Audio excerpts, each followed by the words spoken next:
കഴിഞ്ഞ ദിവസം കോഴിക്കോട് മെഡിക്കൽ കോളേജിലുണ്ടായ അപകടത്തിൽ രോഗികൾ മരിച്ചത് പുക ശ്വസിച്ചല്ലെന്ന് പ്രാഥമിക പോസ്റ്റ്മോർട്ടം റിപ്പോർട്ട്. ഇന്നലെ മരിച്ച ഗോപാലൻ, ഗംഗാധരൻ, സുരേന്ദ്രൻ എന്നിവരുടെ പ്രാഥമിക പോസ്റ്റ്മോർട്ടം റിപ്പോർട്ടാണ് പുറത്തു വന്നത്. 5 മരണങ്ങളാണ് അപകട സമയത്ത് ആശുപത്രിയിൽ ഉണ്ടായത്. സംഭവമുണ്ടായ സർജിക്കൽ സൂപ്പർ സ്പെഷ്യാലിറ്റി ബ്ലോക്ക് 2-3 ദിവസത്തിനുള്ളിൽ പൂർണ്ണ തോതിൽ പ്രവർത്തന സജ്ജമാകുമെന്നും ആരോഗ്യമന്ത്രി വീണ ജോർജ് പറഞ്ഞു. സമഗ്ര വിവരങ്ങൾ ചേതൻ സാജൻ നൽകും റിപ്പോർട്ടിൽ.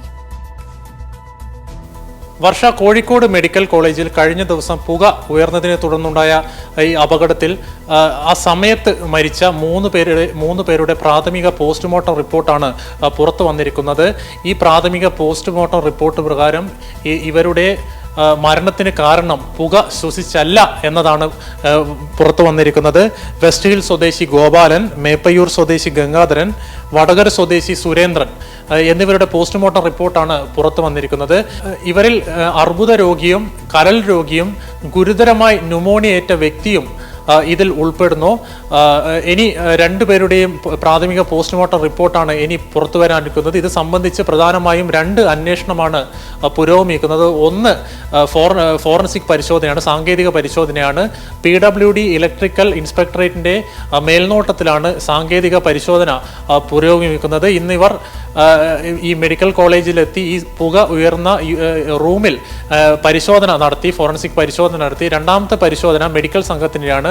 ഈ അപകടം നടക്കുമ്പോൾ പ്രധാനമായും 5 മരണമാണ് ഈ സമയത്ത് ഉണ്ടായത്. ഈ 5 മരണത്തിൽ ഒന്ന് ബ്രോഡ് ഡെത്ത് ആയിരുന്നു. അതായത് ഈ ആശുപത്രിയിൽ എത്തിക്കുമ്പോൾ തന്നെ മരണം സംഭവിച്ചിരിക്കുന്നു. ഏതായാലും കൂടുതൽ നിയമ കുരുക്കിലേക്ക് പോകണ്ട എന്ന് കരുതി ബന്ധുക്കളുമായി മെഡിക്കൽ കോളേജ് അധികൃതർ ചർച്ച നടത്തി പോസ്റ്റ്മോർട്ടം നടത്തുകയായിരുന്നു. ഈ പോസ്റ്റ്മോർട്ടം പ്രാഥമിക റിപ്പോർട്ടിലാണ് ഇവരുടെ മരണം പുക ശ്വസിച്ചല്ല എന്നുള്ള റിപ്പോർട്ട് പുറത്തു വന്നിരിക്കുന്നത്.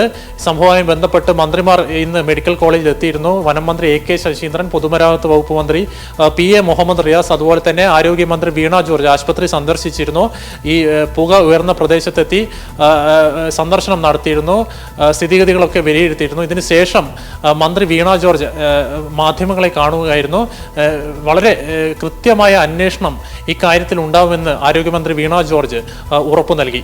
ഫോറൻസിക് സംഘത്തിന്റെ പരിശോധന, PWD ഇലക്ട്രിക്കൽ ഇൻസ്പെക്ടറേറ്റിന്റെ പരിശോധന, ഈ അന്വേഷണങ്ങൾ പൂർത്തിയായി ഒരു റിപ്പോർട്ട് വരുമ്പോൾ മാത്രമാണ് എന്തുകൊണ്ടാണ് ഇത്തരത്തിലുള്ള ഒരു സംഭവം ഉണ്ടായത് എന്നുള്ളത് നമുക്ക് മനസ്സിലാക്കാനായിട്ട് സാധിക്കും. PWD ഇലക്ട്രിക്കൽ വിഭാഗത്തിന്റെ പ്രാഥമിക റിപ്പോർട്ടിലുള്ളത് ഒന്നുകിൽ ഷോർട്ട് സർക്യൂട്ട് ആയിരിക്കാം, അല്ലെങ്കിൽ ബാറ്ററിക്കുള്ളിലെ ഇന്റേണൽ ആയിട്ടുള്ള എന്തെങ്കിലും പ്രശ്നങ്ങൾ കൊണ്ടായിരിക്കാം എന്നും. ഏതായാലും ഇത് സംബന്ധിച്ച് സാങ്കേതികമായിട്ടുള്ള ഒരു റിപ്പോർട്ടാണ് നമുക്ക് ആവശ്യമായിട്ടുള്ളത്. ഇനി സംഭവവുമായി ബന്ധപ്പെട്ട് പറയുകയാണെങ്കിൽ ഇനി പ്രധാനമായും 2 അന്തിമ റിപ്പോർട്ടാണ് പുറത്തു വരാനുള്ളത്. ഒന്ന് ഈ PWD ഫോറൻസിക് പരിശോധനയുടെ അന്തിമ ഫലവും അതുപോലെ തന്നെ ഈ മരിച്ചവരുടെ പോസ്റ്റ്മോർട്ടം അതിൻ്റെ അന്തിമ ഫലവുമാണ് ഇനി പുറത്തു വരാനുള്ളത്. അതുമാത്രമല്ല, ഇന്നലെ ഈ വിഷയത്തിൽ വലിയ രീതിയിൽ രാഷ്ട്രീയ മുതലെടുപ്പ് കാഴ്ചയും നമ്മൾ കണ്ടിരുന്നു.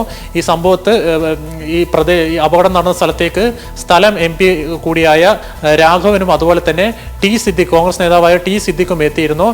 പുക ശ്വസിച്ചാണ് ഇവരുടെ മരണമൊക്കെ സംഭവിച്ചത് എന്നാണ് ഇവർ പ്രധാനമായും ഉന്നയിച്ചത്. പക്ഷേങ്കിൽ ഇതിനെ പൂർണ്ണമായും ഖണ്ഡിച്ചുകൊണ്ടുള്ള പ്രാഥമിക പോസ്റ്റ്മോർട്ടം റിപ്പോർട്ടാണ് ഇപ്പോൾ പുറത്തു വന്നിരിക്കുന്നത്.